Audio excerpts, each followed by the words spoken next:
Welcome to the Gravel Lot, the place where bikes are for everyone. The Gravel Lot podcast is presented by Be Free Ride Bikes Apparel, providing a fully customized cycling apparel experience to provide you and your team the attention to detail and personal touch that you deserve. And also brought to you by Grimpour Brothers Coffee, offering handmade coffee roasted weekly in small batches to give you the finest quality coffee to start your day. Choose their subscription service and earn your free bag of coffee today. Also by BioWheels Fit Studio and Workshop in Cincinnati, Ohio, offering you a full host of bike fitting services intended to provide the cycling enthusiast with the most efficient, comfortable, and sustainable bike fit they have ever had. And by the Ritual All Natural Skincare, providing small batch, handmade chamois cream, custom blended for your team or shop right here in Cincinnati, Ohio. Contact us today to learn more. And by Hand Up Gloves. Great gear, better times. Providing a wide range of apparel for bikes, snow sports, and golf in multiple designs and fits to let your personality shine. Our goal with the Gravel Lot is to inspire cyclists of all stripes to ride bikes, share their story, and have fun. We love all bikes and anyone who wants to ride them. So no matter where you sit on the spectrum of bikes, we'll always have a place for you in the Gravel Lot. And now, the hosts of TGL, John Woolry and Doug McClintock. Hello, and welcome back once again to the Gravel Lot, the official podcast for all things cycling. I'm John. That's Doug. We are glad that you are here. Whether you're new Pebble, existing Pebble, welcome to the Gravel Lot. We are glad you found us, as we are all Pebbles in this Gravel Lot. Whether it's this Gravel Lot or life, whatever, you guys all the Gravel Lots. It's a metaphor. That's how we start this show. So, for those new people, here at the Gravel Lot, we love storytelling, but above all else, we want you guys to know that whatever story you are telling, whether it's this week, this month, next year, whatever, that story will always have a place along with you here in the Gravel Lot, no matter where that ride and that story is taking you. So we ask you guys, if you like what you hear today and believe in what we're doing, hit the like button, subscribe to the podcast, subscribe to the YouTube channel, leave your comments below. Facebook, Twitter, Instagram, YouTube, all of those places, like our engagement's been kind of falling off the map a little bit lately, which worries me because then you guys aren't going to be getting those things served in your feeds because all of those places really enjoy when you engage with our content. So leave a comment below. Tell us what you think of the show. Tell us what you think of past shows, or give us ideas for upcoming guests because that's super helpful and will help us all build this thing together. Make sure to leave, like I said, leave comments, hit the link in the show notes, support our sponsors we mentioned here in the intro. Check out our website, go to the Etsy store, find some cool swag, whether it's hats, shirts, whatever. And then go visit TGL on Patreon if you want to become a supporter, a super Pebble. We would love for y'all to become patrons of TGL. It's how we're able to continue to bring this to you, pay for internet and equipment and stuff as we continue to roll through the changing landscape that is internet, audio, and video, the world, and all of these things, right? And yeah, all morphing. And I had to tell Doug that we have a big expense coming up soon because I need a new Apple laptop. It's okay. Guess what? It's okay. Guess what? We need to make that happen. So yes. Help us make those things happen so we can continue bringing the stories that you want to hear to your ears. If you've got feedback for us, please give us a call if you'd like on 513-400-5577, our phone number. Leave us prank messages, whatever. At least identify yourself if you're going to leave us prank messages. It's really hard for me to determine who's we appreciate you calling. Yeah. But I can't call you out. It's kind of not as funny and sarcastic if you don't even leave a trace. Mr. David Palin, if you're going to call and leave us messages, do it in your own voice. Do it in your own voice for sure. But send all those questions, feedback, everything to us. We love to hear from you and appreciate that. So with all of that out of the way, John, how's the ride been for you this week? Dude, it's been a good week. You and I got to ride bikes on Saturday. I made you play in the mud. It was really funny. It was really funny watching you struggle through it and then complain about being muddy for the next hour. I was in white kit, dude. I feel like Matthew Vanderpool in his kit and being like, excuse me, but I don't have anybody to wash that for me except me. Yeah, but it's fine. It's mud. Like, plus it gave me an opportunity that when you went in the porta potty to throw mud clots at the porta potty. Just like Gage. So there's that.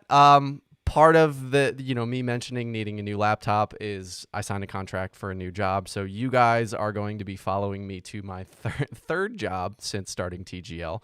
Nice. And it's going to start mid-July. And those are like my two awesome things. And my bummer this week is my grass is starting to struggle. My lawn that I was so proud of in May is now looking a little weary because it is now gotten hotter than Lance Armstrong's Juan Pelota here in Cincinnati. I've warned Doug that I was going to say something about Lance Armstrong on the show, and he got real mad at me because we don't like bringing that up, but I figured that was a nice thing. That's the actual one that thing was like me alley-ooping and dunking for myself. Yeah. Like that was worth it. So the one thing you can bring up on the show. For anybody out there that wants to leave comments about other than watering, what can I do right now to keep my new grass that I planted last fall healthy and strong through the heat and humidity of what seems to be like south like Florida east? Yeah, it's like southeast weather now here in Cincinnati. Anyway, I'm taking up too much time. Doug, how was your ride this week? Really good. Really good. Had a real awesome weekend. Like I said, we rode together. That was great. Did lawn stuff. Obviously, suffering the same lawn conditions as John is. Right? You have more moles than I do. I do only have a couple. You have a lot. Well, I've killed 5 of them total. 1 of them by the dog, 4 of them by me and the dog. She helps me spot them, so that's been real good. I'm sorry, I'm a murderer. They must die. It's like an 80s Disney movie over at Doug's house. There's a lot of cute woodland creatures that end up having a no, it's like a really circle of life experience. Something like it's like several Disney movies pushed together into a very disturbing, dystopian Disney movie. It's a mole hellscape in your yard is what it is. Yeah, basically. But other than that, no, it's been good. Training lots of folks at work. We got a bunch of new folks in, and that's good. So it's always nice to do that. I love training people. I think that's a lot of fun, but it's also very taxing. But the big news for me, and I'm very excited, is that not only did Ellen and I get our really adorable they're disgusting people. They're real disgusting. It's Check out my social media if you want to see them. Send nice comments. Tell me how cute I look. Tell me how beautiful Ellen is. I need to hear all the comments. Makes me feel good about myself. But outside of that, we planned and locked down the honeymoon. And it is excellent. We are going to be visiting a TGL alumnus during this trip.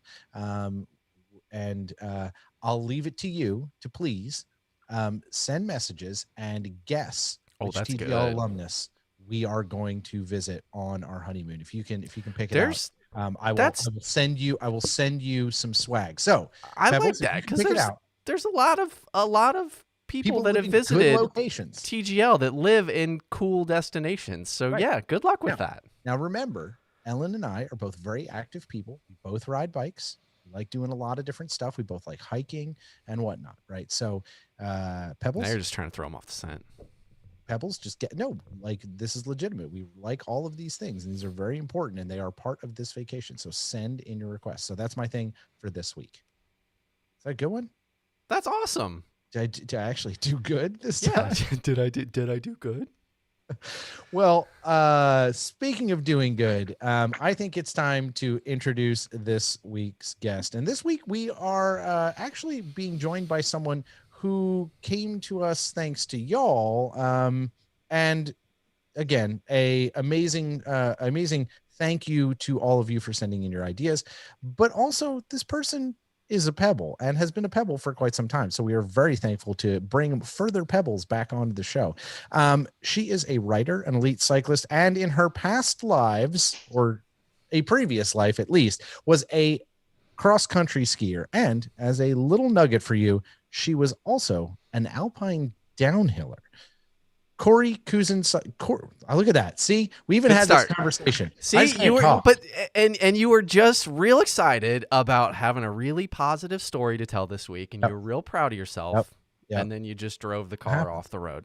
Just what put happens. it straight in a Corey dish. Coogan Cisek is There it is. with us this week. She's had an incredibly interesting life thus far, and we're excited to share her life with all of you Pebbles. So, Corey, welcome to TGL, and I'm sorry I accidentally murdered your name on the easiest part of it. Well, thank you for having me, and you got it now. It's dialed.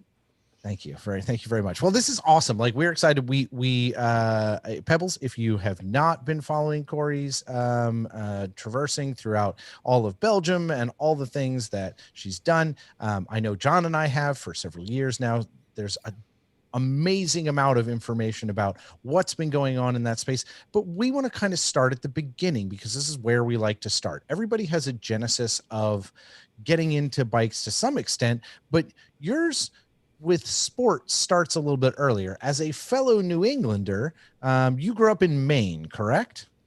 I grew up on the Maine-New Hampshire border, so it's a bit of a struggle for me to determine what side I'm from. Technically, I lived on the New Hampshire side, but a mile away was the Maine side. So I would go for runs as a kid, cross over the border, cross back. So Maine, New Hampshire. You have to show your papers. There's like a stop there. They're like, hey now. Yeah. I mean, it's pretty official. but you grew up in that space, and there is a massive skiing community in the Northeast, and that's kind of where you started first, getting involved in sport, from what I understand. Was that kind of like your first experimentation with this sort of thing, or were you playing other things? Well, I dove in really early. My parents actually started me skiing when I was 3. Actually, I started in the backyard on a nice little kid plastic set of skis. And I got to the point that I was rolling down the driveway into the roadway. And at that point, my parents felt like it was time to, take it away from the backyard and put it in a safer situation. So they brought me to a ski area at that point. So I learned how to ski when I was 3. And when I was 7, I started racing. There was a race at the local ski area that we went to all the time. I signed up for it. You got ribbons for how fast you were. If you were really fast, you got a blue. Sort of fast, you got a red. If you took forever like I did, you got a white ribbon for 3rd place. So between getting a ribbon and I found $20 in the lodge that day, skiing was my thing. That's so much money as a 7-year-old. That's like 11 years of like allowance. And exactly. That is so much money as a 7-year-old when we were 7. That was like gold. Like, you were set for a while. That is candy for a long time. Yes. Oh yeah. Barbie dolls. That was like 3 of them probably. So, okay. So I think it's like, for me, the idea of that is, and we talked a little bit about this in the green room, the idea of downhill skiing at 7 is very foreign to me growing up here in, like, as a flatlander here in the Midwest and not being exposed to any of that. But from the way that I kind of understand it, snow and ski sports in that area of the country are like, basically Little League for what I grew up with, where it was like, that was one of the kind of recognized sports that you got into because it was just ubiquitous and everywhere. Yeah, we were really lucky. I was in the Mount Washington Valley of New Hampshire. So it's near Mount Washington, the highest peak in the Appalachians. So it was a snowy area, but it was also a ski town. So our town was somewhere between, people would go leaf peeping in the fall, skiing in the winter, and then we managed to get some factory outlets to drag them in the rest of the year. So we were a total tourism economy. And yeah, so skiing was normal. In fact, to the degree that when I was in elementary school, we would get out of school one afternoon a week to ski. So you either could go alpine skiing, cross-country skiing, or skating every Wednesday from kindergarten to 6th grade. Like school sanctioned skiing? Oh yeah, like this was, everybody in the school got on the school bus and went to the ski areas. It was just a part of the way we grew up. That's wild. Amazing. And it still exists there today. Huh. So, I mean, like, I remember, like, I had this conversation with an employee of mine who's new, and I was like, oh no, I grew up in New England. And like, we used to go, like, for the weekends or on nights, if you wanted to, like, go see the person you had a crush on, you went to the skating rink and you skated, and you had to be able to really, like, skate well, because that's how they would figure out they liked you. Right. So, like, that was the economy of the relationships in elementary school was, hey, we're going to the rink. So, like, I get that snow sports thing. First date was alpine skiing, night skiing. That's where you had the dates, was night skiing. Well, the night makes it really romantic, right? Oh yeah. Yeah, Yeah. changes the ball game. Okay, so we've got first racing experience. You said 7 years old, right? Talk Yes. us through kind of your arc, because there's a lot of facets to your skiing career. So starting at 7, I know this goes for a while, but kind of talk us through some of the next steps of, like, you got your white ribbon, which clearly like poured some gasoline on the fire, and you get to go skiing every Wednesday, which Ohio Public Schools, like, listen to this, because I never, like, we did like one field trip a year and it was like to the art museum or something like that. That's not nearly as cool as going skiing every week. I'm jealous. Anyway, sorry, that's, me making this about myself right now. Talk us through, like, your kind of arc of skiing from, 7 being competitive, and like what that looked like going through, up to high school. Yeah, so I got in very deep. I was definitely part of what you would call elite junior development. By the time I was in 3rd grade, I was getting out an additional afternoon a week to ski train. And I was probably ski training 20 hours a week, all day, Saturday, Sunday, whenever I could manage to after school midweek. I was sponsored at age 7, which was ridiculous, but that's what the industry was like at that point. Who was your first sponsor? Scott Poles. And I mean, I thought I was the biggest thing because I got some free poles in the mail. Yeah, but there, at that point, the industry was pretty flush, and the belief system was hook 'em young and they'll be loyal. So the theory was the percentage of us would make the Olympic team and stay with our sponsors. So I was floating in equipment as an elementary school kid, which is ridiculous and a ton of pressure to put under a kid under. Yeah. I went to ski academy. So my freshman year, I was at a ski academy to be an alpine skier. And then as a 15-year-old, in a fit of 15-year-oldness, I decided I didn't want to be so serious anymore. And I abruptly quit, even though my parents gave me those long stories about how much money they had spent, which at this point was a small fortune. Yeah. So I decided I was going to be normal and I was going to go out for the cross country ski team. So I went out for the cross country ski team, and 3 months later, I won the state championship. And I got recruited to another ski academy to be an elite cross country skier. So I had a good 3 months that I was normal. Whoops. Yeah. And this is freshman in high school when, like, this change happened, right? Not freshman in college. Correct. Yep. So what you say ski academy? Like, again, I'll play the dummy card here. Like, again, Ohio cornfield guy. What is that? Like, what is a ski academy? Yeah, so ski academy is a very New England concept. The idea is they would put a school near the mountain and provide opportunities for you to do academics mixed with skiing. And depending on the school you went to, there was more or less academics involved. So some big ones, Burke Mountain Academy, Stratton Mountain School. So many cyclocrossers actually went to ski academy. Amy D went to Burke, I think. So she went to ski academy. That sounds right for my noggin. Elle Anderson did as well.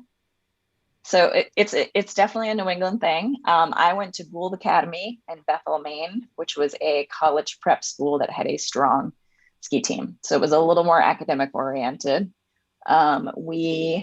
On Saturdays in the fall and in the spring, we would have class. So we had 6 days a week in the off season.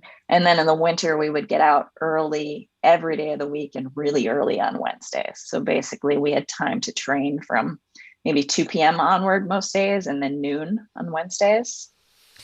And then was this training kind of an expectation of the school? Like, was that all part of the academy, or was it viewed as something that was voluntary? Well, because I went to a preparatory school, it was not 100% of the student body were skiers. So they were doing something engaging in the outdoor community in the afternoon. So they might work at the Alpine ski area as a ski patrol. They might be doing like winter camping. So they were somehow involved in nature. And then a percentage of us were fully on board with the skiing program. And we were either trying to make the U.S. ski team or the Olympic team, or earn a Division I scholarship to a ski college. So you're in this space where you're going to school and everyone around you kind of has this pressure, like put on all of you, and whether it's by the school or yourself or your family or whatever, what is it like to be in an environment that everyone's in that kind of cooker? Ironically, my ski academy experience wasn't like that. My ski academy really was a school that was focused on learning and being a whole person. And it was an extremely healthy environment. And I felt super supported by my teachers, and skiing was just a part of who we were, but I didn't feel like it was a pressure cooker. Whereas I would say that my entire Alpine career was a pressure cooker. So starting from when I was, 8, 9 years old until when I left at age 15. That was incredibly focused and stressful.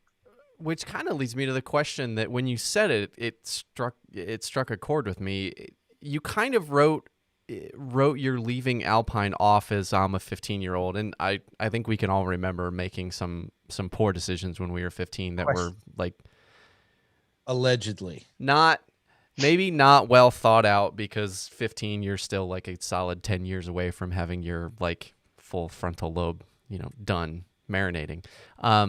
But you kind of write it off, but you talk about having sponsorships from 7 years old onward. That has to have some sort of cumulative effect that leads towards this kind of rash decision as an emotional 15-year-old. Yeah, I think the environment we were in was, you're either going to handle that pressure and succeed or you're not. And I was on the not equation. Like, I had the talent to be very good and the discipline to be very good, but under that amount of pressure, I cracked, and I never performed at the level I think I trained at. And I think that system was set up so that if you make it through, you're going to succeed at the Olympic level, or you're not going to make it through. It's that let's push some bodies in here, and some people are successfully going to come out the other side. It's an interesting philosophy, and certainly not holistic, if we like to be very clear. I'm curious to revisit how that's changed some things down the road for you, because I think there's some interesting potential parallels in how that's developed and guided your career in this. So you are kicking butt in high school, getting to ski as much as you want, doing the Nordic thing instead of doing downhill. And you go through high school and college presents itself. Like, how do you start looking at that next chapter of your life, having had all of this competitive background? How does that influence where you think about going to school, what you think about studying? You've got an academic background as well as like this competitive background. How did that influence what you were looking at as you were moving in that next chapter of your life? Yeah, finding a college is difficult when you're in a snow sport. It's difficult because regardless, let's be very clear. Right. But so, part of the experience in America is that we have thousands of colleges to choose from. And that wasn't the case for me. I probably had 40 to choose from. So I first went through this whole D1 circuit. I went up to Alaska Anchorage and Alaska Fairbanks and visited, and I loved it, but I felt academically it wasn't strong enough for me. So I went the whole D1 path, and then I said, actually, I think D3 might be the way to go. And I also didn't want to be in New England anymore. And most of the super strong ski colleges are in New England. So my options became Whitman in Walla Walla, Washington, St. Lawrence in New York. So that was kind of on the edge. Good hockey school. Yep. St. Olaf in Minnesota. And I think like McAllister had a little program in Minnesota. St. Mary's had a little program. But I got myself down to essentially 3 schools. And I applied early decision at St. Olaf. I evaluated Minnesota. I heard that there weren't any poisonous snakes. So I thought, it's a go. And here I am. I like that as decision criteria. I support that. Snakes should not still be here. They're dinosaurs. They need to go away. So are birds. Especially the poisonous ones. So are birds. Yeah, they're dinosaurs as well. Yeah, but whatever. Birds are cuter. I can at least tolerate that. Okay, well, but I do appreciate. Did you put that on the application in your like personal essay? Like, also, no snakes. Love the fact you don't have snakes here. This makes me so excited. I probably should have. And, frankly, I think that's right about what most, seniors in high school do when they're choosing their college. Oh, that's good. I love it. So you decide to go to St. Olaf, you get in, this is where you're headed. What, and I know this from going from New England to the Midwest, like that was my cultural shift. And we're doing this at the same time. We are like the same age. Like, so I understand what the world was like at that point in time. What was that cultural shift like for you coming from small town New England, Alpine related, going to St. Olaf is in where in Minnesota? Northfield, Minnesota. So it's Right, about an exactly. hour south of the Twin Cities. Yeah, it's like kind of not in the middle of the hectic worry, but going to small town Minnesota, how was that culture change for you in addition to tacking on school and all of those pieces of things? I'm going to say maybe I should have done a little more research than just the snake thing. I pretty much dove in blind. It was incredibly different. And part of that for me was that I went to this prep school that was pretty forward thinking and liberal. And then I dove into St. Olaf, which is a religious school and actually had a dry campus at the time. So technically, there's no drinking on campus, which strongly influenced people's choices and behaviors. So it was very eye opening for me. Plus, I had been away from home at boarding school for 4 years already. And I was suddenly moving in with people who were away from home for the first time. So I was in a pretty different place. So, okay, so did that put you in a position where you were offering advice to these folks? Because like I remember that, and I had traveled a lot in high school and chasing race cars all over the country and things like that. So I felt like I was prepared. But then, 10 days after being away from home, that's when it like sinks in and you're like, wow, this tiny little room with these 3 other people is my life for the next 9 months. And you start to see how far to get to the other side of that tunnel is. And it can be like panic inducing. I had 2 of my roommates leave after the first quarter of school. They're like, I can't, I'm going to transfer somewhere closer to home. I can't do this. And it happens to a lot of people. And it's like, did it put you in a position of like being somebody that you're, whether it was roommates or other people in the dorm were kind of gravitating to as somebody that was like able to provide perspective and advice on this? I think I had adulting down. So I think I was probably able to be helpful in that sense. The trade-off was that I didn't understand the culture at all, because St. Olaf is maybe 80% Minnesota residents. So they knew what it was like to be Minnesotan, and I really had no idea what that was. And they were constantly explaining it to me. Like, I had a roommate, people come up to you and say, "Hey, how are you?" And I thought I was supposed to truly answer that, "Gee, I'm feeling great today, but," and like give them some sort of story. And my roommate was like, "They don't care. You don't understand. You're just supposed to say, 'I'm great, thanks. How are you?'" So, I had to have culture interpreted to me.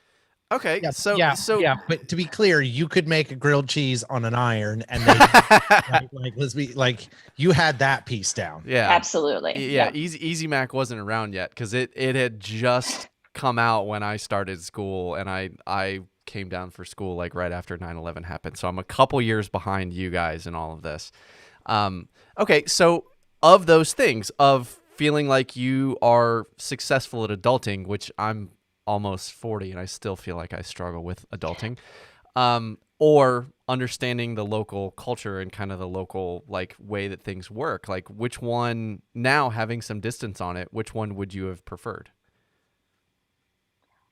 Well, I think I stayed there for 4 years. So I think that answers one question. I would say I spent 4 years there never truly fitting in, which sounds awful, but at the same time, it was an incredibly strong academic program.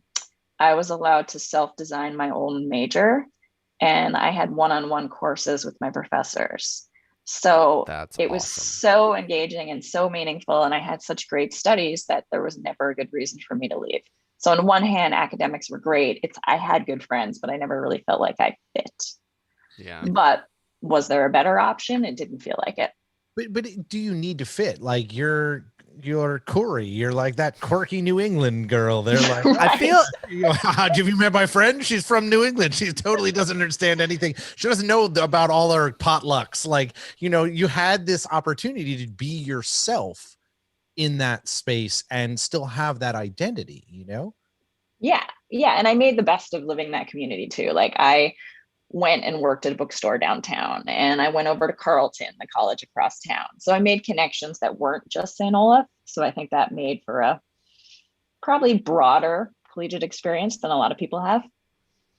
And you're still skiing this whole time, right? This is part of it, right? You're doing D3 athletics, you're skiing competitively. What was that piece of the trajectory like? Because obviously there's the academics, you're knocking that out of the park. You have this amazing experience, but you're still skiing, you're still doing this. What was the end goal, and where were you headed at that point in time? Yeah, I would say I got very out of track of the end goal during the years that I was in college. I didn't really succeed on the NCAA program. I didn't really fit in on that team.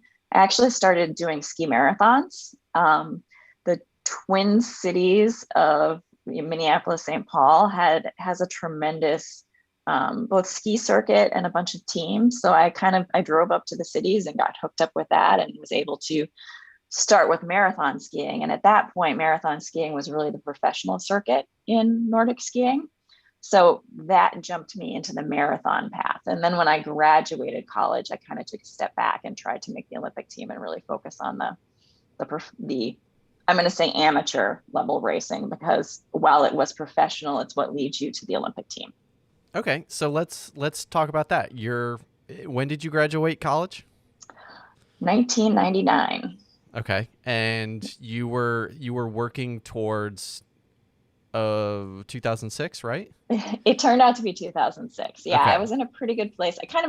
I would say I went away from the marathon circuit and started to do some of the elite level racing again by 2002. And I had some great performances that year. So that was an Olympic year, but it was not a year that I was trying to make the team, but I had some great performances and then felt like I could target 4 years out. Okay, and then I spent the next 4 years aiming. Okay. 2002, if you're having good performances against people who are going to the Olympics, you're like, all right, cool. I know where I'm at. I know what I need to do to move that needle. Yeah. Basically, people came back from the Olympics, and I had a particularly good American Birkebeiner, which is the biggest marathon in the country, against people who had just returned from the Olympics. So it made me optimistic, at least. Okay. So training for, which Olympics was that? Torino, Italy. Okay. Man, I'm getting old. We're all getting old. Whatever. Okay. So you spend, I assume what the decision is just a couple months before the actual Olympics, right? So you've got 9 months of training leading into the Olympics. Like, what does your professional life blending with training for the Olympics, like, what does all of that look like for somebody that's trying to be, I like how you said the professional circuit, but we have to call it amateur, because that's really what the Olympics are. Is like, that whole thing to me is silly because of all of the money that's in amateur, like that in the Olympics, not them trying to call it amateur, whatever. So like, what is your life and your lifestyle look like as newly graduated, trying to establish a career, training for the Olympics? This is something that I think we get a lot of stories of, the stories that NBC does during the Olympics of like the success stories and all of this stuff.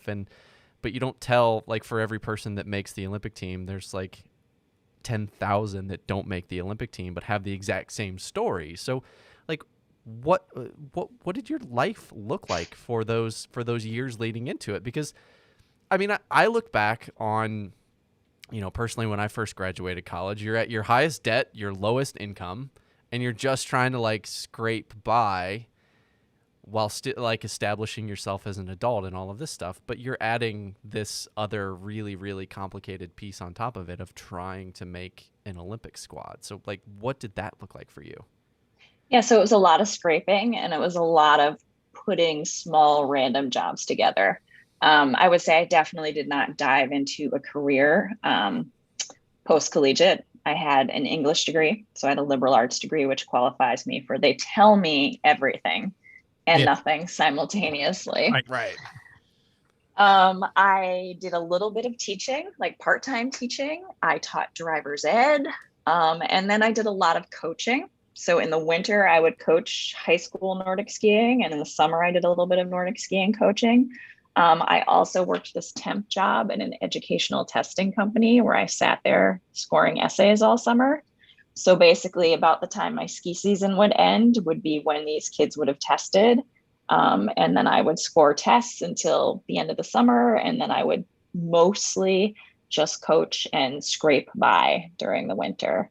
While I was coaching, I also wrote a book on skiing in college, because basically I looked back at my experience of my 40 colleges to choose from. And I wanted to have a resource for up and coming skiers to help them figure out, how do I select the place that's the right fit for me? So I created essentially what's like a Peterson's guide to Nordic skiing colleges. That's cool. Does it still exist? And what version are we on?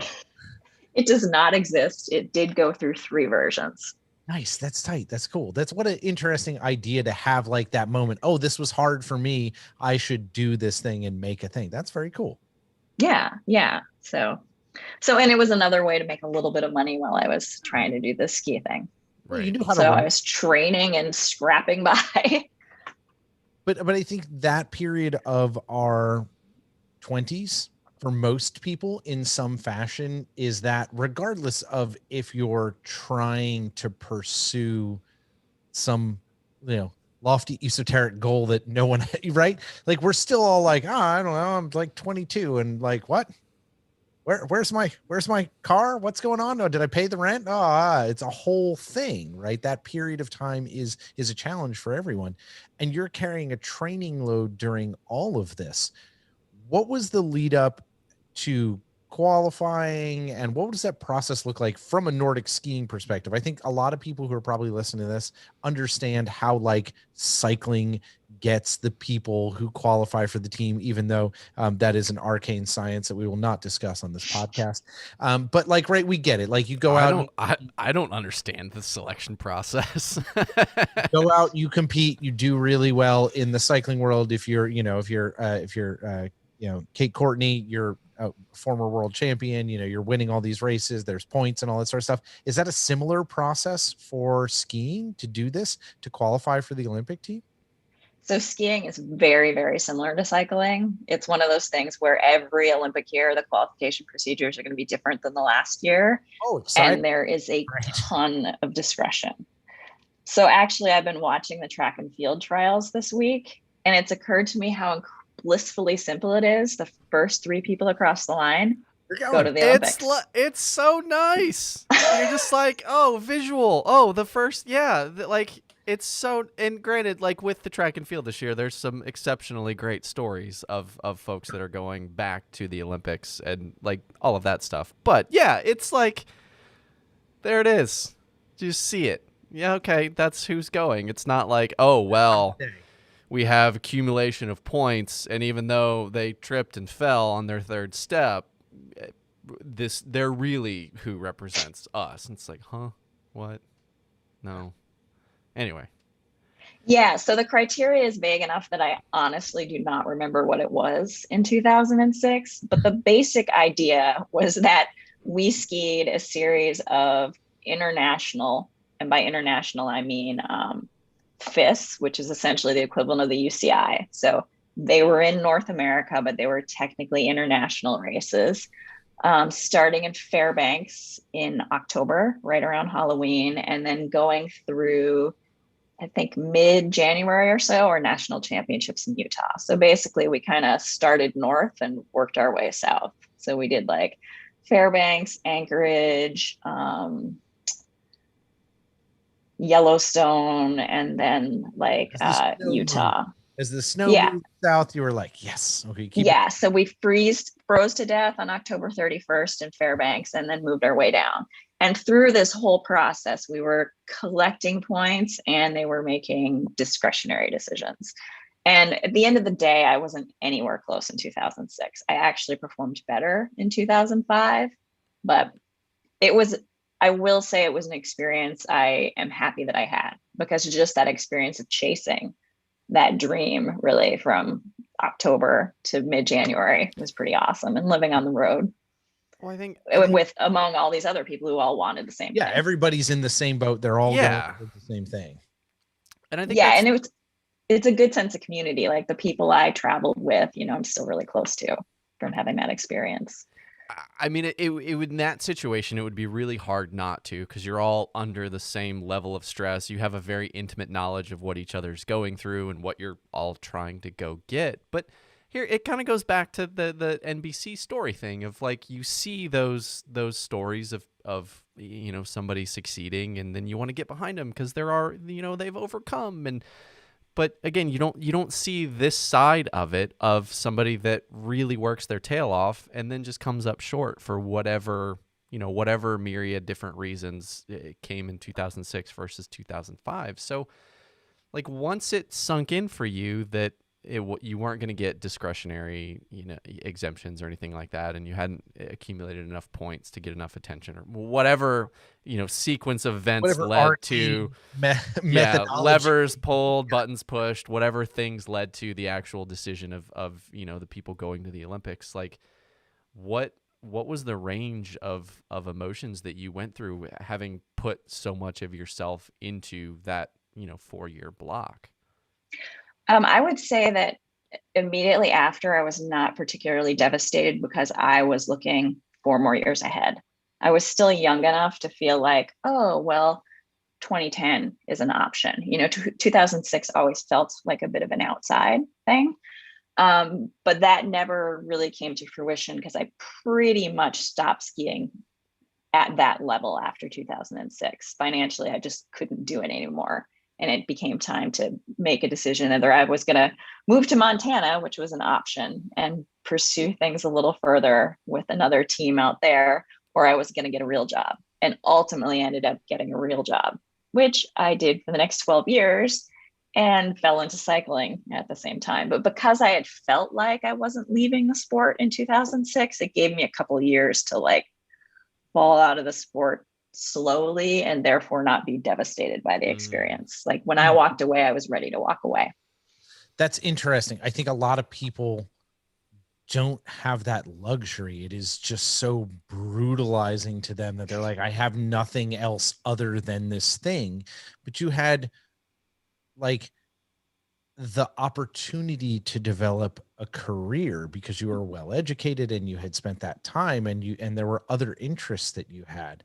So where does that career come in, and how does that fall and slow decline out of Alpine, out of Nordic skiing, roll into finding cycling? Because I think the transition period, as you said earlier, right? Like, there's a lot of cyclists who were formerly skiers, and they're like, there's a way to make this transition. How did that happen? And that transition happen for you? And where did cycling arrive in your life?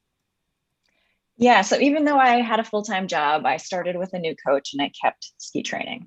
And I figured at least I had financial security, and that carried me a long way. So there would be less training opportunity, less travel opportunity, but also less stress of like, how am I going to eat next week?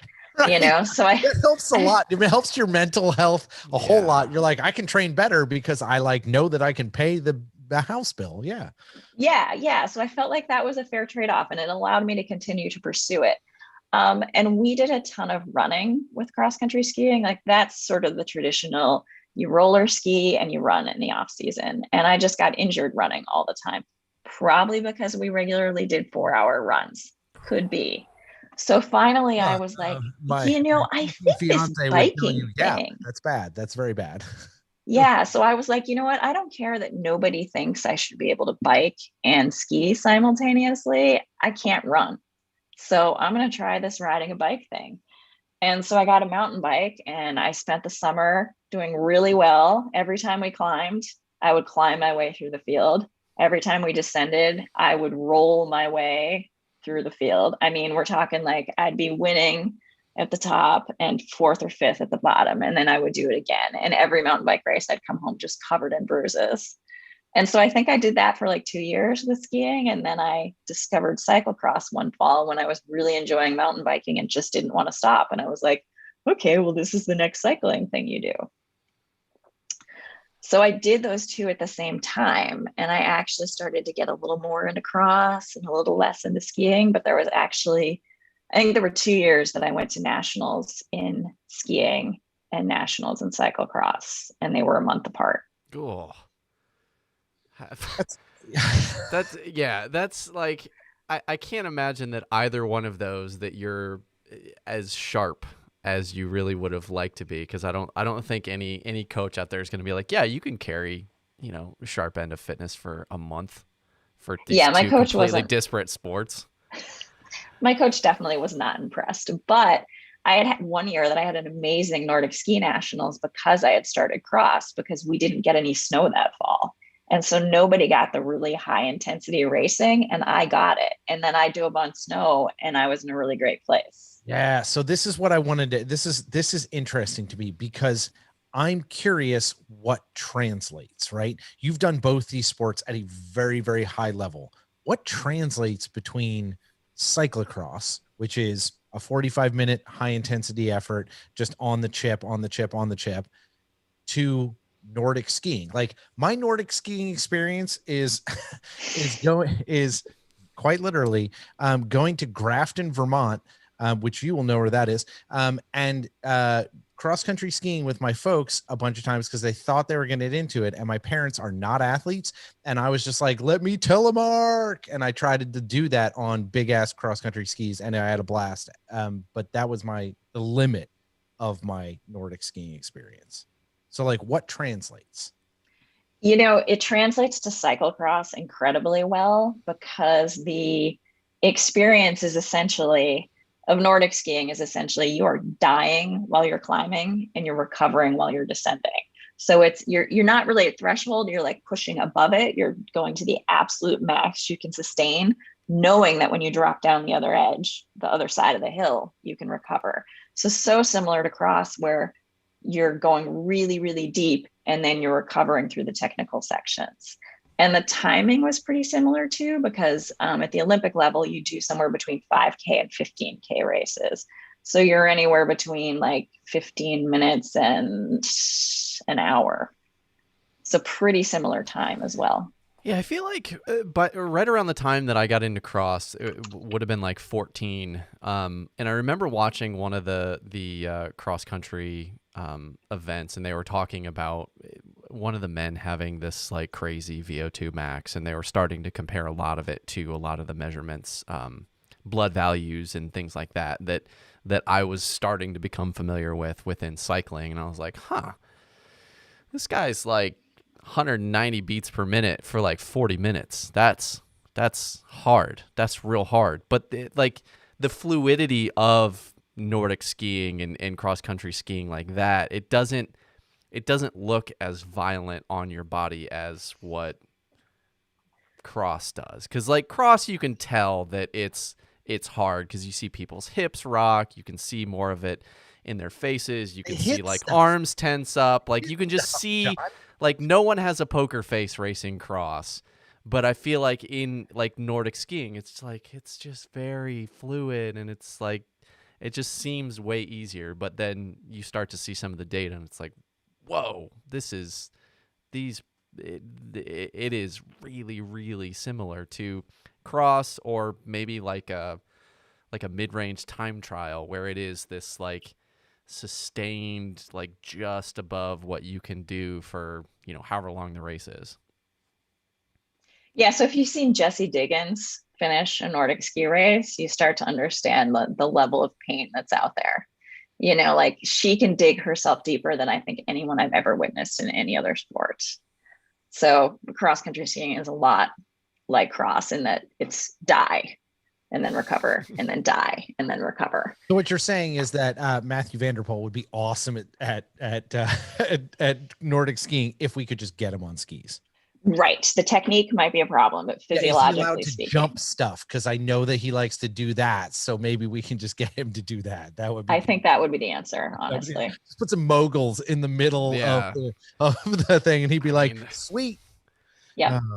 I mean, love let's it. be real. Like it wouldn't surprise me, and it might be his best opportunity before he retires of going to the Olympics. Right. No, he's going for mountain bike, man. He's making it happen. I believe in it. I believe in it. I'm believing it.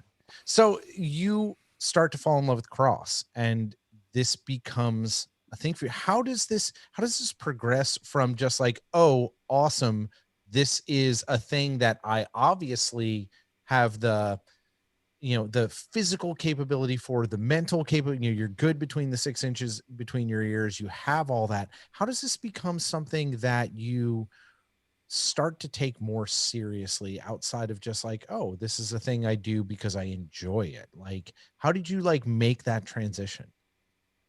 I think that given my background, that sort of thing happens really easily. Like I didn't take very long before I was you all fall down the hill and just end up there. Yeah, right, exactly.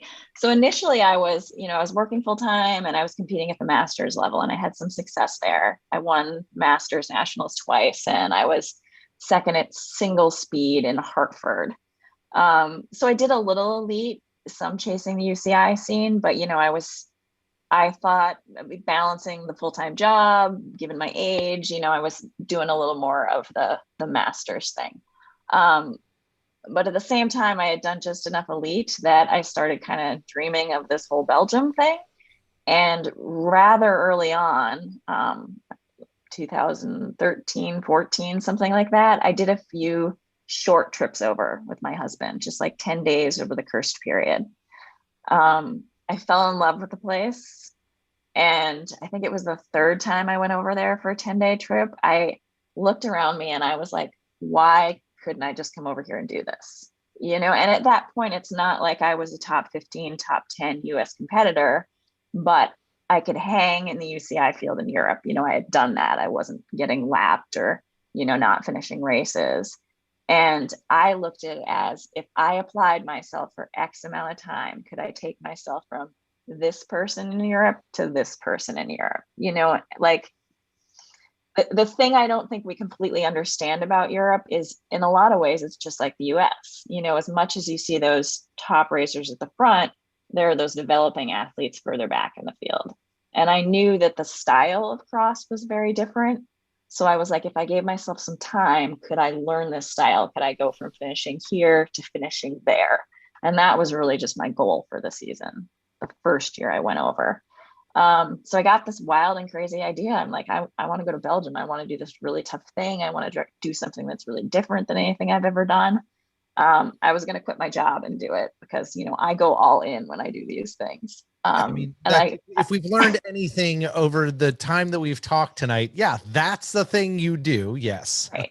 All in. So I went to my boss and he said, this is what I'm going to do. And she said, how about a leave of absence? And hello, secure financial future. I was like, how about a leave of absence? That sounds perfect. So that was the plan: take a leave of absence and spend 3 months, one season. So is that coming in October, leaving January? I did most of a full season in the US that year. I think I went November to the end of February, something like that. I waited till it got really cold here.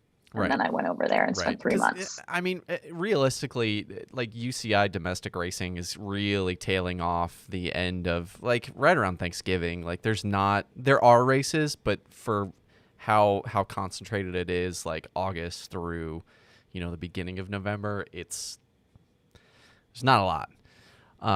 So you talk about it like the first trip is more like I love that you called it like a vacation, like we're a 10-day vacation. We're going to go to do the curse period. It's like the hardest period of cyclocross in the year. Every day. Probably the hardest period of bike racing in the entire calendar year. And that's your vacation, which that I think that statement says so much about this entire conversation. But so, okay.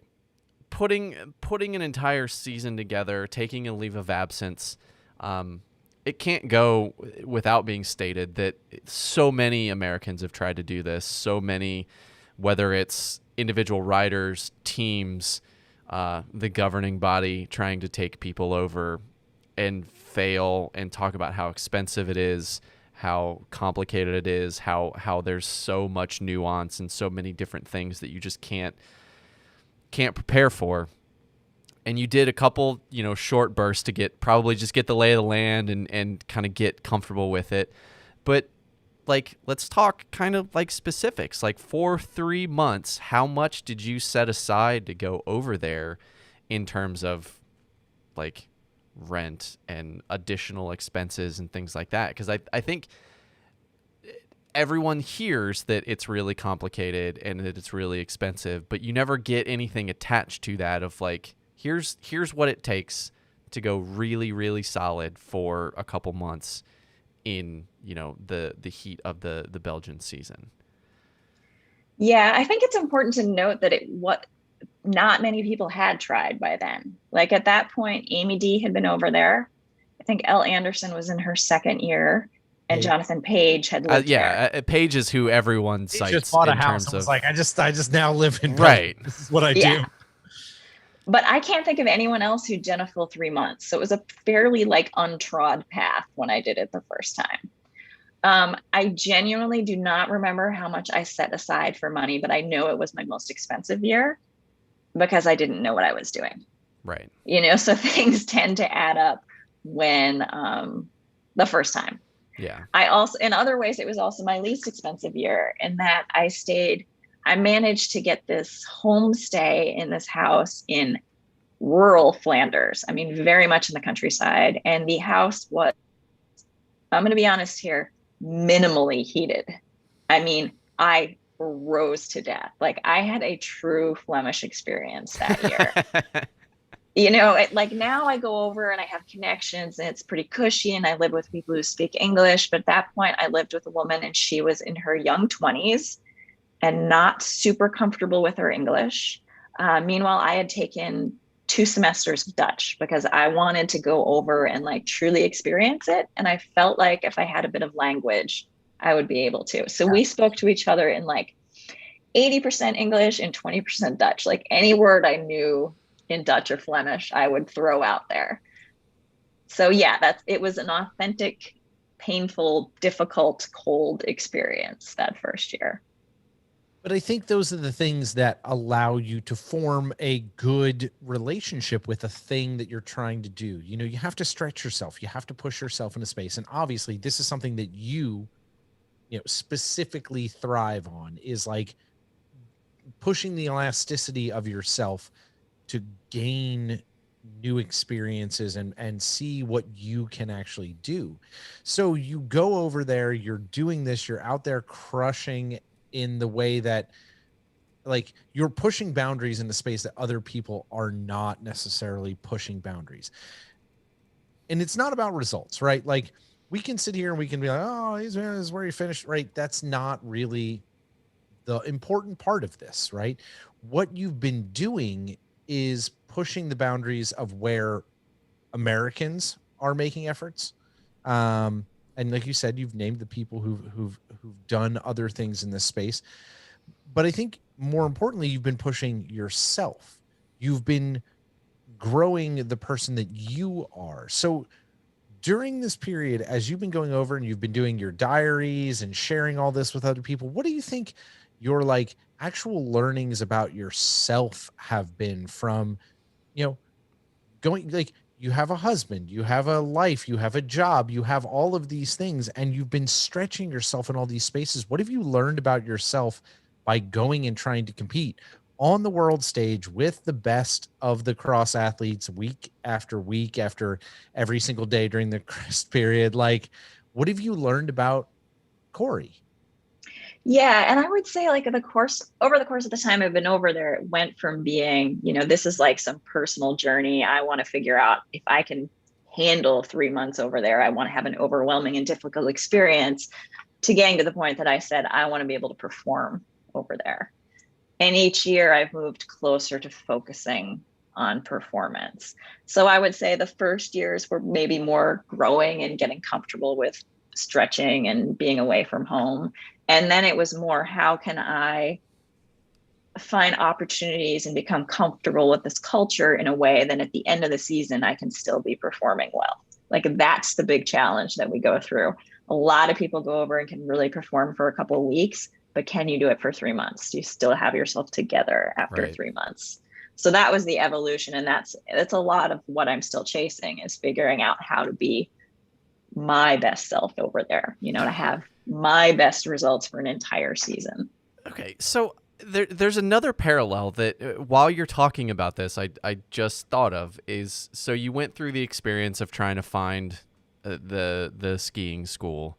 And then you ended up writing a book about not only your experiences, but helping guide others through that experience.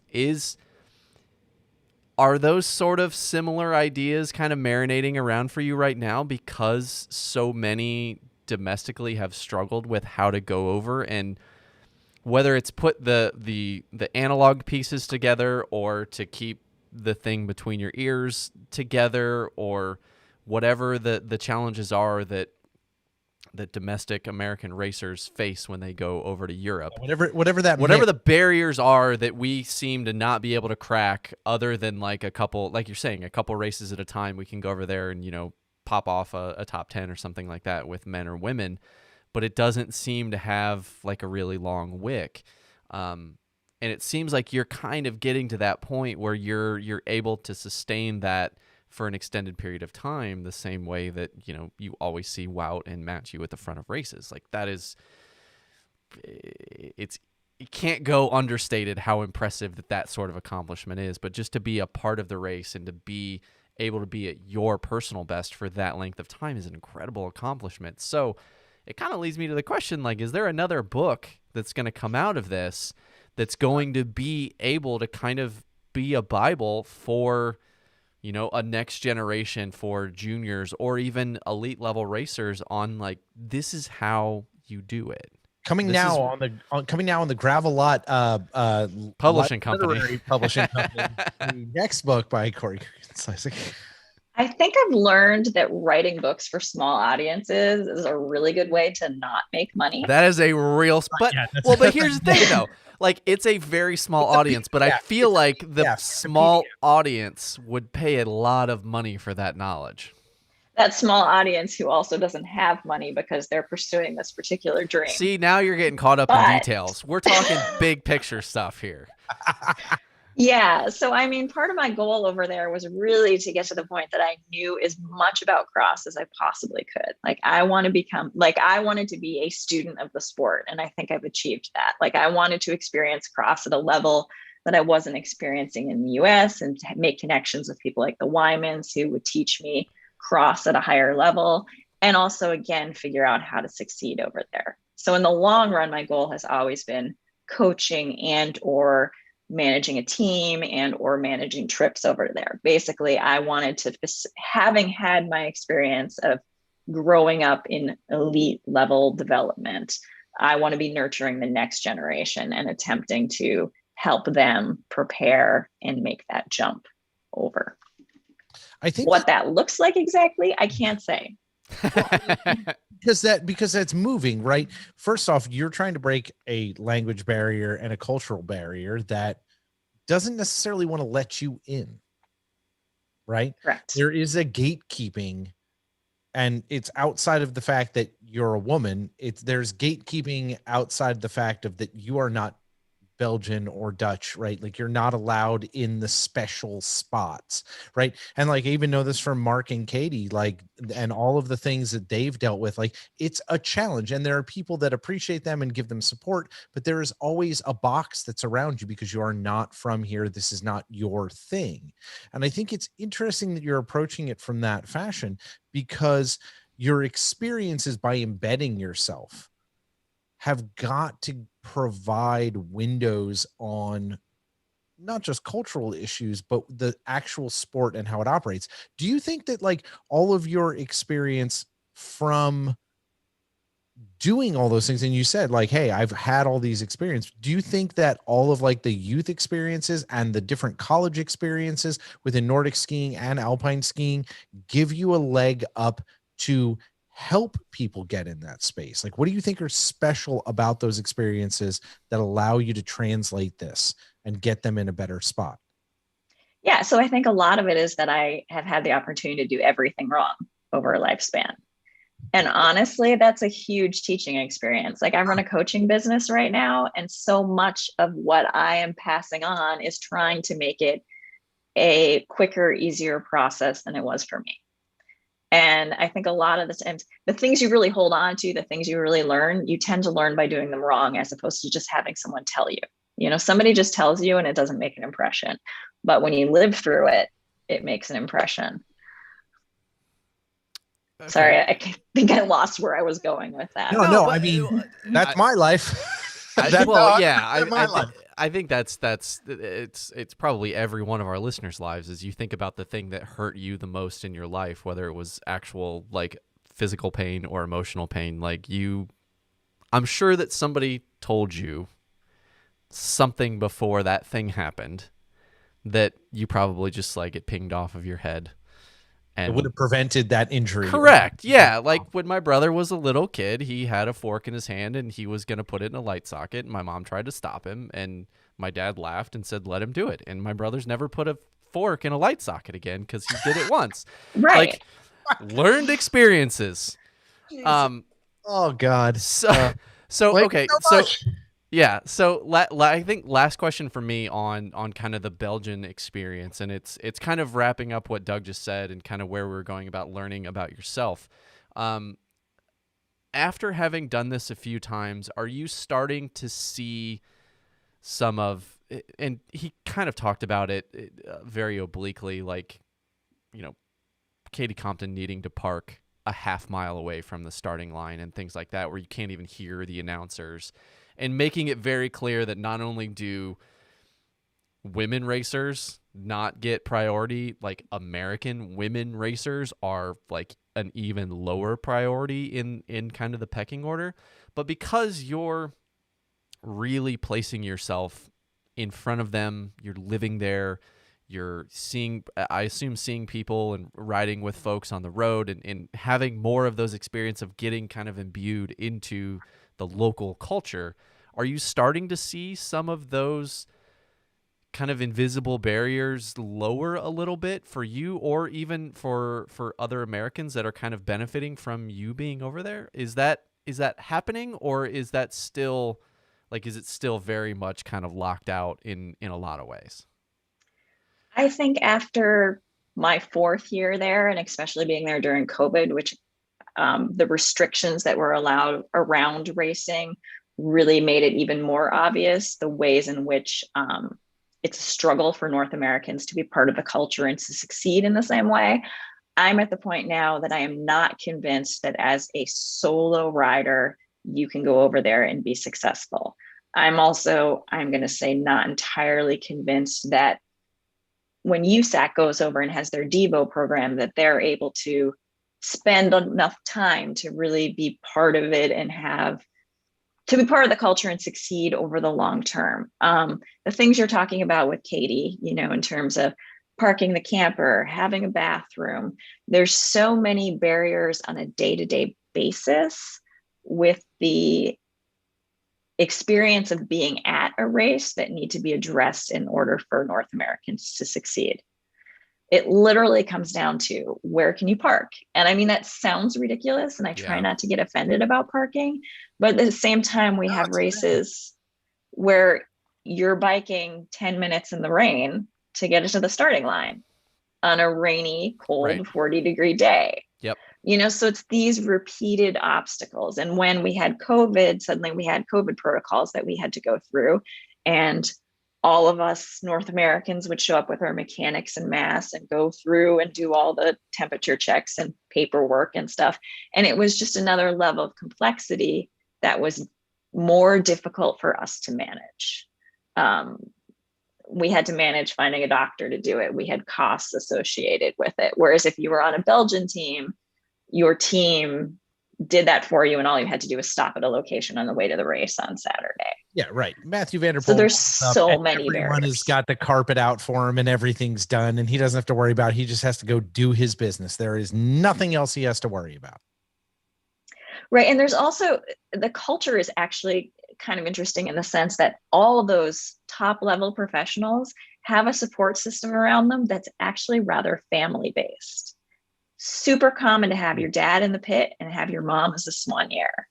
And then the males in cyclocross, I'll talk about the wives that they go to home to who do the cleaning and the food. And so there's a thing to being a cyclocross wife, and that is being a great supporter. So there's this whole like system around them that makes the logistical details easier. I mean, they are literally going to the races with mom and dad in the camper. Yeah.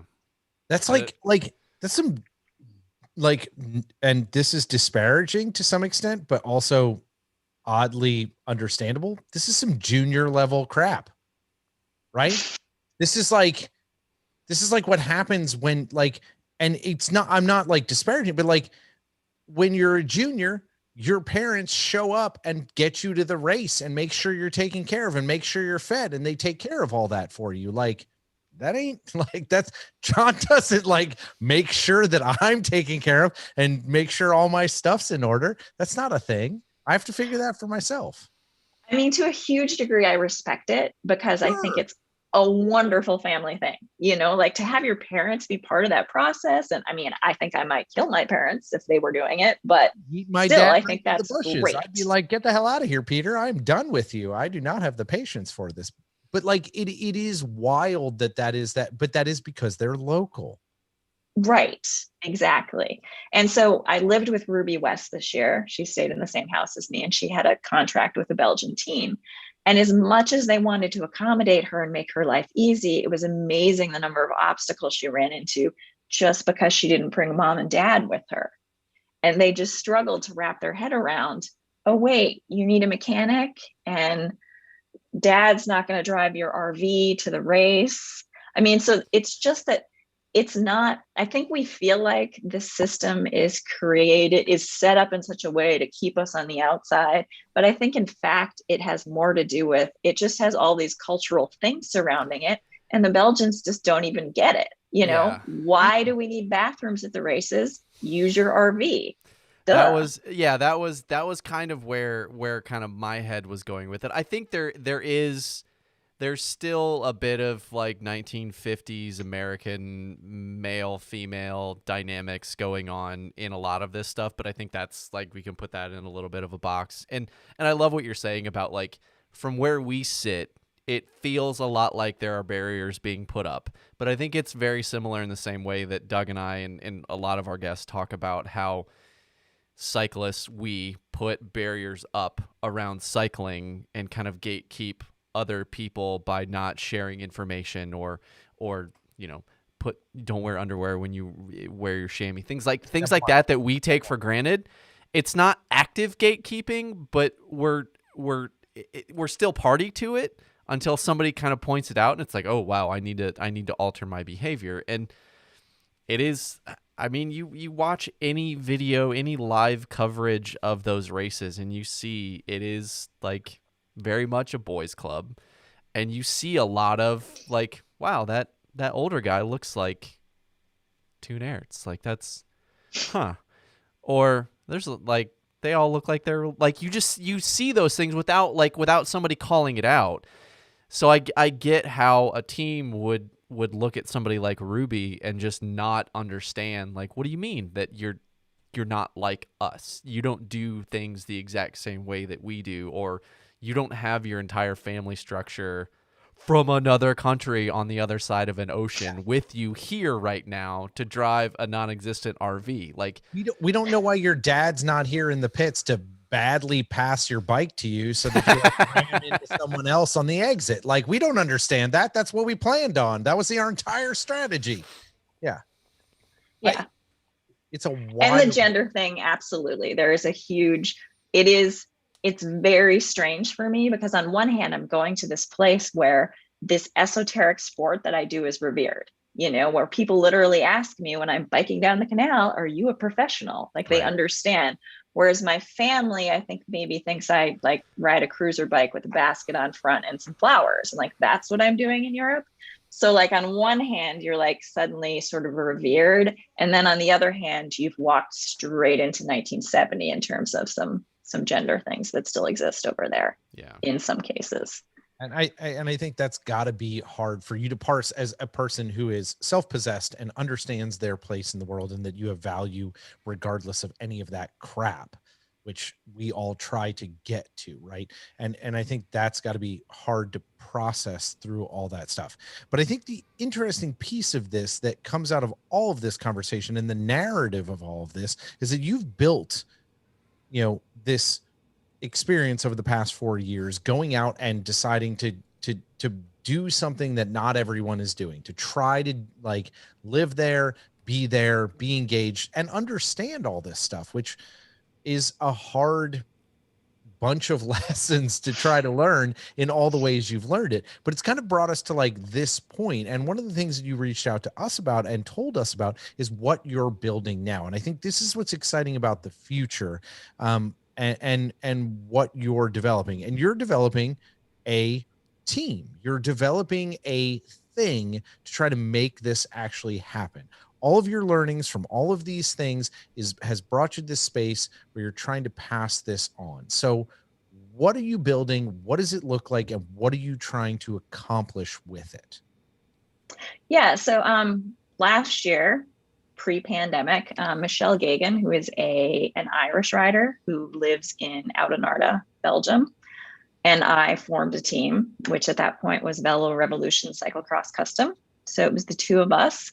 Then last winter, we added our friend Laura Greenhaw, and she is a UK rider who actually came over from rowing. She works at Politico and lives in Brussels. So it was the three of us formed this team. What's key, the two of them live in Belgium, but aren't Belgian. Obviously, I come over for the season. We've added two other riders this year, Ishbel Strachty, who is not a name that's known, but I promise you 5 years from now, you're going to know her name. Super talented rider from Scotland. She is 19 right now. And Alison Ahrensman, who your listeners know from North Carolina, who's been racing cross for a long time. She's done U23 Worlds and a bunch of development trips with USA Cycling, but she's committed to doing the Belgian thing and doing a stint over there. I think she's going to be there for almost 3 months. So we were excited to add her as another American coming over, really trying to dive in and have the full immersion experience.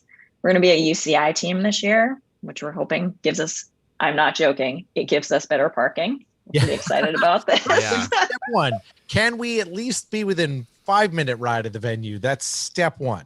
We start. Yeah, that is our success this season already. We're feeling pretty good about that. Good but our long-term goal is to create a situation from riders not from the continent, so not from the European continent, to be able to have an immersion experience and experience success over there. Because as a coach, I feel like I can teach people how to handle the cultural things. I think learning the language is huge. And I can support them in terms of how do you experience living someplace else away from home. But what I can't get them, and what I was continually running into, was the support at races that comes closer to what the Europeans are doing. So that's what we're trying to create for ourselves. We have a strong group of mechanics. Between those of us who've been racing the scene for a while, we totally know the courses, we know the environment. So we're trying to bring over racers and be able to say, yep, registration is over there. This is what you want to think about in terms of tire pressure at these races. You need to be aware of X. And so that they're in the situation that they can think about performing right away, as opposed to what we've experienced, which is being on the outside for most of it.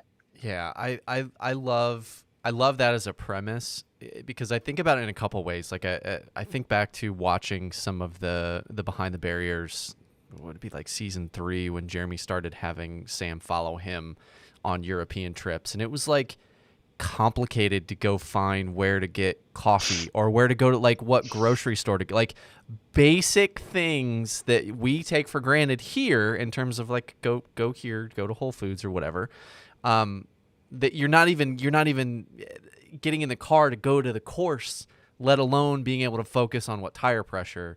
So if you can scrap a lot of those concerns it allows, like you're saying, it allows them to just focus on the performance aspect of it, which then kind of leads me to this question: is the way that I think about this is adding another rider similar to kind of how when we had one dog, it was like, oh, if we get another dog, it's going to be twice the amount of work. But then we got another dog and it wasn't twice the amount of work because they're just kind of following the same path with each other. Like, it is a lot of work to go over there for one rider and build a whole infrastructure around one rider. But is it easier for you to have, if there's infrastructure, to bolt other riders onto it? Because you're not necessarily needing to add one mechanic for every new rider that you bring in, or one soigneur for every rider that you need to bring in. So like, once you have that core nucleus of structure that's there that can take care of the whole foods and take care of making sure that everything shifts and breaks and doesn't fall off, that you just be able to add more people to the mix and let them focus on the racing piece of it. Am I wrong in that assumption?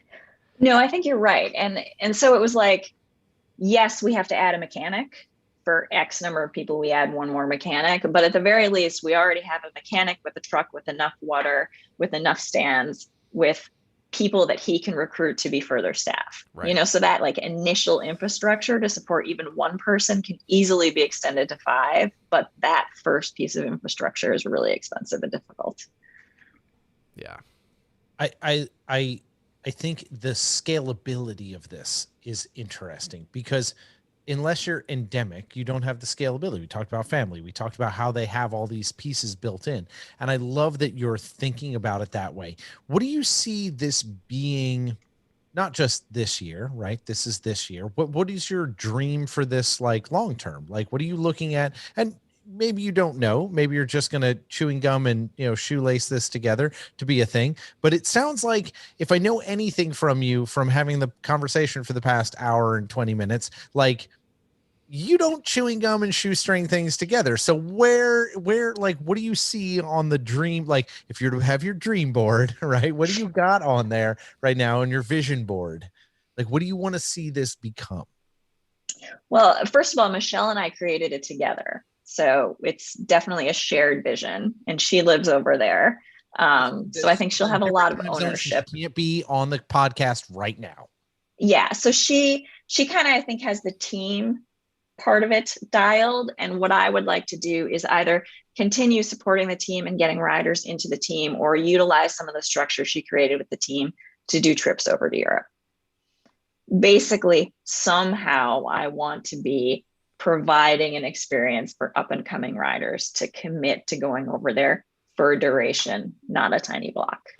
Okay, so for you, define what a duration is. Is it like a 3-month block, or is it 10 weeks or something like that, like a shorter period? Yeah, well, 3 month is the limit that we have as Americans without getting a visa. So that becomes what we define as a season. Yeah, that's a hard limit. I learned something new today. Yeah, it's challenging to get beyond the 3 months. Like I said, I've done the 2-week trips. I think to truly have the experience, it probably has to be 2 months. My experience is I cannot continue to perform very well after 2 months, but I would like to see people figure out how to do a 3-month block. And I think that works decent with the US schedule in terms of when things start to wind down here. And I mean, they still have crossed till the end of February. Right. Yeah.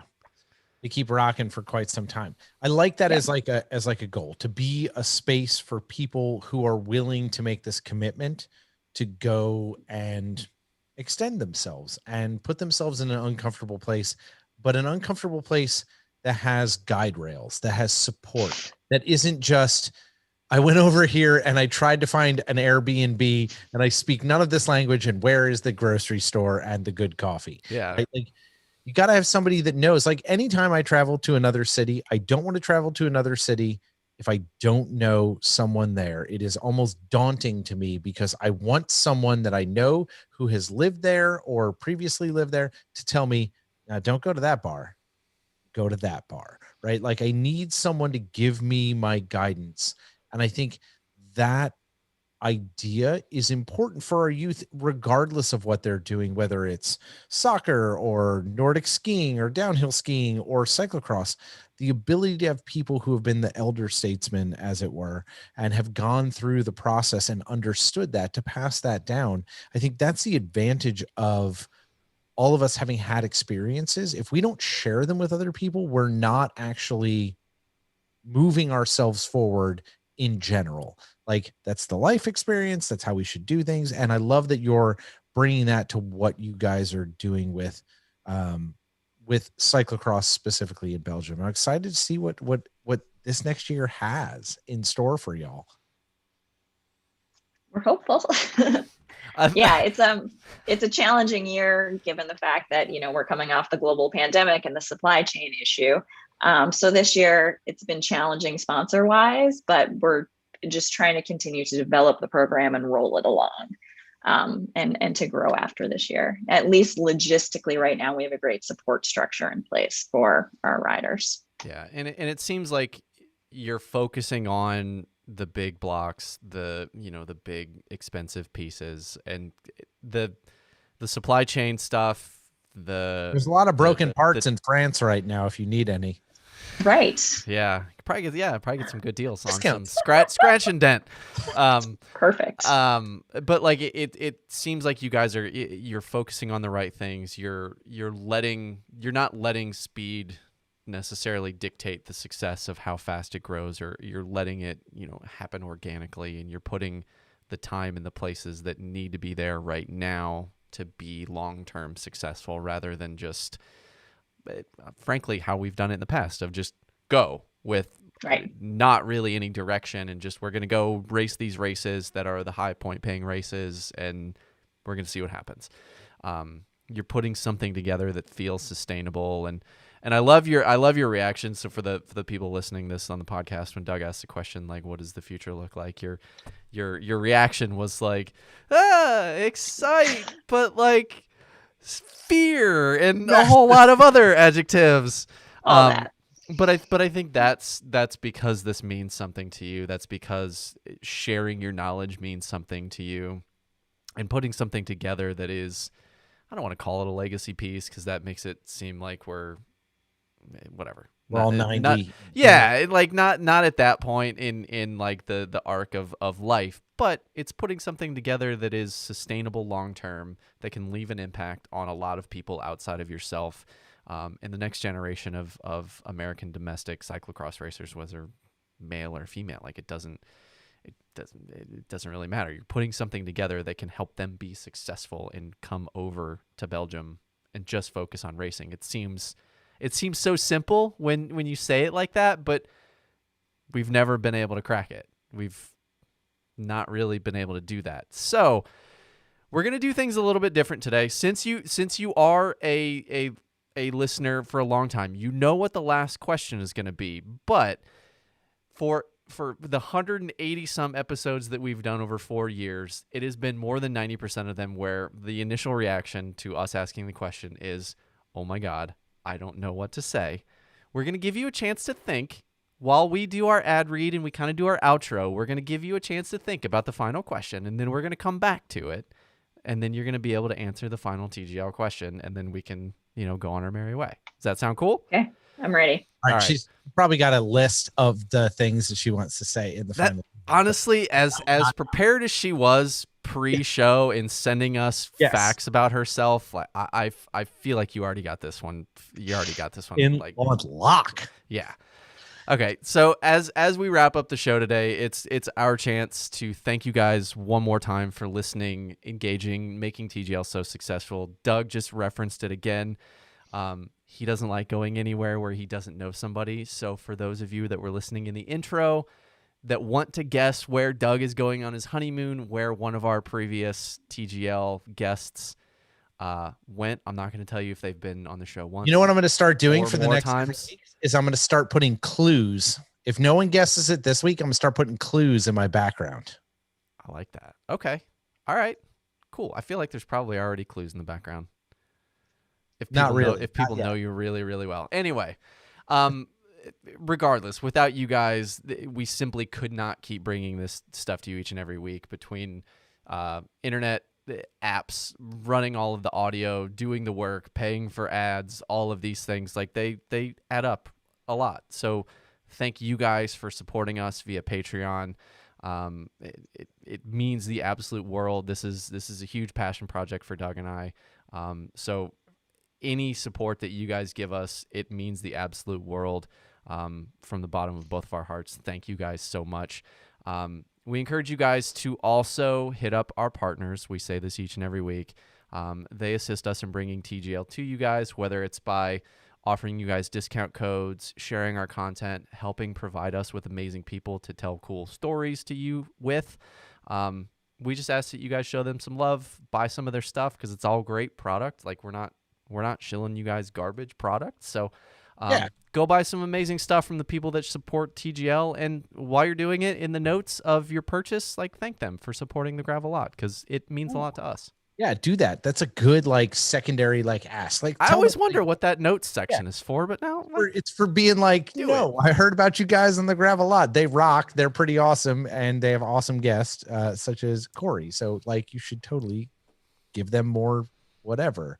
I don't know. Most of our supporters and most of our sponsors are just awesome partners who make us make this happen. So first off, thanks to BFRB Cycling, Be Free Ride Bikes, Cycling Apparel. They provide amazing custom kit. May have saw my new jersey, my new white Art Deco jersey this week. It's exceptional. If you want to pick yourselves up one of those, or you need kit designed for your entire team, head on over to bfrbcycling.com and take a look how they can help you get outfitted for 2021/2022 cross season. Maybe you're going to Belgium with Corey. You need new kit. Make it happen. bfrbcycling.com. And also follow a link in our show notes. Head to groomeprobrothers.com now and get your hands on premium hand-roasted coffee that supports great causes, whether it's events, riders, all of those things. Just go to the website, groomeprobrothers.com. Check out all of the different blends. You can read about what each cause goes to. A portion of the proceeds from each bag goes to supporting whatever that cause is. Don't forget to sign up for the subscription service so you can earn a free bag of coffee, and that is thanks to Dan and all of the fine folks at Groomer Brothers Coffee. Amazing stuff. I have to place an order this week because I'm getting low. Also, a massive thanks to our friend Mitch at Bi-Wheels Fit Studio and Workshop right here in Cincinnati, Ohio, offering you a full host of bike fitting services to make sure you are the most comfortable and powerful and mostly comfortable on your bike, and that you are enjoying your ride. That is the most important thing. That's how we believe the world should work, and we want you to enjoy your ride. So reach out to Mitch at Bi-Wheels Fit Studio if you need a fit for your bike, or if you're looking for new bikes. He has a constantly updated inventory and can let you know what he has coming right here in Cincinnati. He has bikes in stock.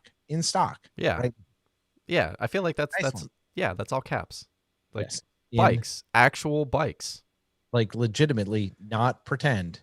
Right. They're here. Right. So reach out to Mitch at Bi-Wheels. And I feel like if you're comfortable, you're probably going to go faster, or you're going to ride longer. But either way, both of those things are good. Yeah. Whatever. You'll feel faster. Unlike me on our muddy ride where I couldn't move my front wheel and fell over. That's fine. The whole point of going on a muddy ride was because you wore your white jersey. So next time, don't text me what jersey you're going to ride, and I'm going to not design a route specifically to get it muddy. Okay, perfect. Adam will be happy that I'm not destroying my white jersey. Okay. Also, huge thanks to the Ritual All Natural Skincare. You guys have seen me wearing the uber comfortable shirt today. It is small batch handmade chamois cream, custom blended for your team or shop right here in Cincinnati, Ohio. You are able to pick the color of the tub, the graphics on the tub. You can actually pick the scent. You can pick whether it's cooling or not. All of those things are fully customizable by you, the customer, because it is all small batch, handmade, using all organic, locally sourced ingredients. It is great for your skin, and it is great for your ride as well. So get in touch with Doug or I on whatever form, whether it's us personally or TGL, to learn how you can order that today. And last but not least, our good friends at Hand Up. The entire crew at Hand Up been supporters of ours since the very first jump. We love Hand Up doing gloves for good, doing amazing things with gloves for not only bikes, but also, since we've been talking about snow, maybe it's more on the early side. 7-year-old Corey would have been really happy to get some Hand Up Alpine gloves, but they do snow and golf. I don't know if that's another thing you're going to pick up now, but they have amazing apparel for all of that. And of course, as you know, it would not be a show if we didn't talk about how awesome the jorts I am in right now. Every Tuesday, I wear jorts because Hand Up makes the most comfortable jorts I've ever worn in my entire life. Go get jorts. They are the best. You will enjoy them. They are wonderful. Make sure you click the link in the show notes to save yourself 10% off everything in store by entering code Pebble $ at checkout, and that will save you cash. Pebble $ at checkout, link in the show notes. Hand Up gloves. They are the legit best folks we know. Well, we talked about it a little bit in the green room of starting with alpine skiing and then going to cross country and then going to bike racing. I feel like golf is like as you're limiting the danger factor, golf is a pretty solid arc out of bike racing. There is like the circle of danger with golf, though, right? Sure, in the club, but I feel like I feel like not for you though. I feel like Corey, you need something dangerous. Probably, you can't go full we were talking about curling earlier, and I don't feel like that has enough edge.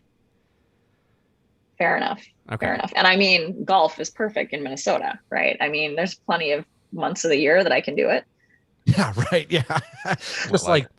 Just two of them. Three. My father-in-law, who used to live in upstate New York, used to always say that there's 2 seasons in upstate New York. There's winter and 4th of July. And I feel like it's probably pretty similar. Yeah, we added mud season in New England, but yes. Right. Yeah. Pretty much. All right. So as we've said many times, we love hearing from you guys. Visit all of our social media feeds. We're at the Gravel-Lot pretty much anywhere. If you Google Gravel-Lot, you'll be able to find us. Go to the website, stay in touch, find all of the old episodes of the Gravel-Lot, of Girls Moving Mountains, of Pink Blue White, all the Beeline articles. The Bike Shop Show is now being hosted on thegravelot.com as well. There's tons of stuff there. If you want to get in contact with us, you can do it on any of the forms of social media, or there's a contact form on the website. I'm trying to make it as easy as possible. Send us your thoughts on the show. Send us your thoughts on upcoming guests. Bonus points for actually making connections to those guests rather than just telling us that we should interview George W. Bush, because we know we've been saying that since episode 1 of the Gravel-Lot, but no one's been able to make that contact yet. So we've only got 2 strongly worded letters that said no. Yeah, but we're due for another one. It's fine. It's time. We'll resubmit. Yeah, it's fine. So our intro and outro music is by Wadaboy. Many thanks to him for making that happen. We appreciate all of his awesome music. Check out the link in the show notes, and make sure you go visit him. John's working on another project right now and using his music. Awesome jams, really delicious. All right, so Corey, the final question. You've had a couple moments to think about this while we paid the bills. The question that we want you to answer is this: what would you want the Pebbles, our fine, valiant listeners, to take home with them from all the conversations we've had today about your history, where you've been, what you've done, and where you're headed? What do you want the Pebbles to take home? Okay, so my life philosophy here is to keep knocking on doors. So knocking, banging your head against, pushing doors open. And the reason I say that is because nobody was ever going to, pat me on the shoulder and say, I want to take you to Belgium, or I want to give you a sponsorship or an opportunity. So I think I've gotten everything by knocking, banging, and pushing my head into doors. So keep knocking, banging, and pushing your head against doors. That's brilliant. I mean, how else is anybody going to know what you need? Yep. Sometimes they open. Yeah. Sometimes they don't, but that's okay. Because another one. You keep knocking. Yeah. Eventually they'll be like, can you keep it down back there? Right. It's so loud. Go to the next door, and then you just walk away. It's fine. Perfect. I love it. That's a really good piece of advice. Because that's been your your life and your career. You're constantly trying to push wherever you need to be. And I love that that's how you've got this structured. So thank you so much for being with us tonight. This has been exceptional. We've really enjoyed this time. We look forward to having you back. We look forward to hearing how this entire season goes. It's exciting. There's a lot on the horizon. Everybody make sure you go follow Corey and follow the whole team and everything they're going to be up to. It's going to be an exciting season. And word has it, a little birdie told me that Ms. Arnsman may be joining us in the near August 3rd. Sorry. 2 days before my birthday. I heard that rumor. Yeah. Strange. So some more good content from the team coming soon. It's like the cycling world is small or something. It's weird. It's a small, the Venn diagram is a perfect cycling world. Yeah, basically is a small circle. So always a huge thanks to all of you, Pebbles. Thanks for joining us. As John said, thanks for all of you being here. We could not do this without you. So make sure to subscribe, follow, and engage, and visit us on all the socials. Send us all your suggestions. We'd love to have them. If you've got guests you want to see, we may be changing our format a little bit here as we roll through the latter half of the year. Lots of life changes for all of us. So trying to figure out how we best navigate this, but want you engaged. So let us know what you want to see and how we can best do that. So that is all for this week. Be sure to subscribe, follow, and engage, because as you know, decisions and trails are made by those who show up. So if we don't see you on the trails this week, we'll see you next time. Bye, John. Bye, Doug.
Thank you.